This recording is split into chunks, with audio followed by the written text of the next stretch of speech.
भेंडीचे पाणी अनेक आजारांवर फायदेशीर हे तुम्हाला माहिती आहे का? भेंडी फ्राय किंवा भरलेली भेंडी ही बऱ्याच जणांना आवडते, परंतु गिळगिळीत भेंडी नुसती फोडणी दिली तर बरेच जण नाकं मुरडतात. परंतु ह्या भेंडीचे अनेक फायदे आहेत. जर ही भेंडी आपण रात्रभर कापून ठेवली पाण्यामध्ये आणि ते चिकट पाणी जर आपण सकाळी प्यालात, म्हणजे हे चवरहित दिसलं असलं तरी ह्याच्यामध्ये अनेक पोषक घटक असतात. दिल्ली येथे झालेल्या संशोधनात हे आढळून आले आहे आणि यामध्ये calories, proteins, fats, fibre, manganese तसंच व्हिटॅमिन B6 आणि व्हिटॅमिन C या व्यतिरिक्त मॅग्नेशियम आणि कॉपर हे सुद्धा असतं. याशिवाय फोलेट सुद्धा असतं. भेंडीचं पाणी जर आपण नियमित प्यालात तर त्यामुळे चयापचय क्रिया सुधारते आणि खाल्लेल्या अन्नाचं पचन होतं आणि त्यामुळे अनावश्यक चरबी ही साठली जात नाही आणि तसंच डायबिटीसवर नियंत्रण येतं.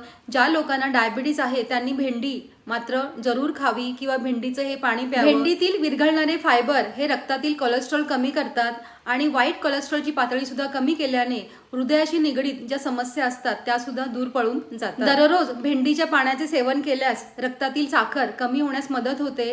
त्याचप्रमाणे प्रतिकारशक्ती म्हणजे रोगप्रतिकारशक्ती वाढण्यासाठी आणि हंगामी आजार दूर ठेवण्यासाठी खूपच मदत होते.